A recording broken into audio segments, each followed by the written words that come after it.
ଅହଙ୍କାର ଆଉ ସଂସ୍କାର ମଧ୍ୟରେ ବହୁତ ତଫାତ ଅଛି। ଅହଙ୍କାର ଅନ୍ୟମାନଙ୍କର ମୁଣ୍ଡ ନୁଆଇଁ ଖୁସି ହୋଇଥାଏ, କିନ୍ତୁ ସଂସ୍କାର ନିଜର ମୁଣ୍ଡ ନୁଆଇଁ ଖୁସି ହୋଇଥାଏ। ଭୁଲ ହେବା ଏକ ସ୍ୱାଭାବିକ ପ୍ରକୃତି, କିନ୍ତୁ ନିଜ ଭୁଲକୁ ମାନି ନେବା ଓ ତାକୁ ସୁଧାରିବା ସଂସ୍କାର ହୋଇଥାଏ। ସମୟ କଥା କହିପାରିନଥାଏ ସତ, କିନ୍ତୁ ଠିକ୍ ସମୟରେ କିଏ ପର ଆଉ କିଏ ଆପଣାର କହିଦେଇଥାଏ। ସହଜରେ ମିଳିଯାଉଥିବା ଜିନିଷ ବେଶୀ ସମୟ ରହେ ନାହିଁ, ଆଉ ସବୁଦିନ ରହିବା ଜିନିଷ ସହଜରେ ମିଳେ ନାହିଁ। ଏହି ତ ପ୍ରକୃତିର ନିୟମ। କେବଳ ରକ୍ତ ସମ୍ପର୍କ ଦ୍ୱାରା କେହି ନିଜର ହୋଇନଥାନ୍ତି। ଶ୍ରଦ୍ଧା, ପ୍ରେମ ଓ ବିଶ୍ୱାସ ଦ୍ୱାରା ପରକୁ ବି ନିଜର କରି ହୋଇଥାଏ।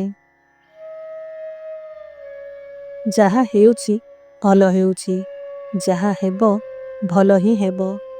ଈଶ୍ୱରଙ୍କ ଉପରେ ବିଶ୍ୱାସ ରଖ, କାରଣ ସବୁକିଛି ତାଙ୍କ ଇଚ୍ଛାରେ ହେଉଛି। ତୁମେ ଜୀବନରେ କେତେ ସୁଖୀ ତାହା ବଡ଼ କଥା ନୁହେଁ, ତୁମ ଦ୍ୱାରା କେତେ ଜଣ ସୁଖୀ ତାହା ହିଁ ବଡ଼ କଥା।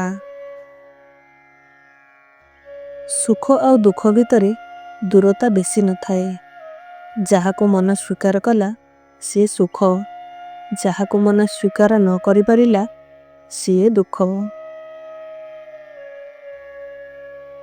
ମନୁଷ୍ୟ ଘର ବଦଳାଇଥାଏ, ବସ୍ତ୍ର ବଦଳାଇଥାଏ, ସମ୍ବନ୍ଧ ବଦଳାଇଥାଏ, ତଥାପି ଦୁଃଖୀ ରହିଥାଏ, କାରଣ ସେ ନିଜର ସ୍ୱଭାବ ବଦଳାଇ ନଥାଏ।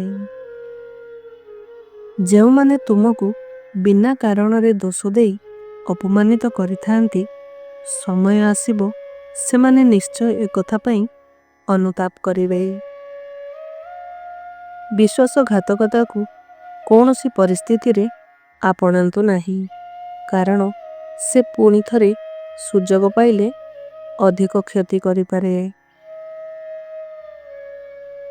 ପାହାଡ଼ ତଳକୁ ଖସି ଯାଇଥିବା ବ୍ୟକ୍ତି ହୁଏତ ଉଠି ଠିଆ ହୋଇପାରେ, କିନ୍ତୁ ନଜରରେ ତଳକୁ ଖସି ଯାଇଥିବା ବ୍ୟକ୍ତି କେବେ ଉପରକୁ ଉଠିପାରେ ନାହିଁ।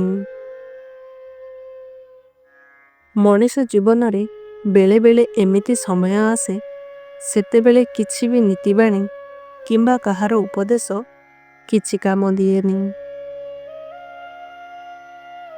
ଯିଏ ଅନ୍ୟକୁ ନିୟନ୍ତ୍ରିତ କରେ ସେ ଶକ୍ତିଶାଳୀ ହୋଇପାରେ, କିନ୍ତୁ ଯିଏ ନିଜକୁ ନିୟନ୍ତ୍ରିତ କରେ ସେ ସମସ୍ତଙ୍କ ଠାରୁ ଅଧିକ ଶକ୍ତିଶାଳୀ ହୋଇଥାଏ।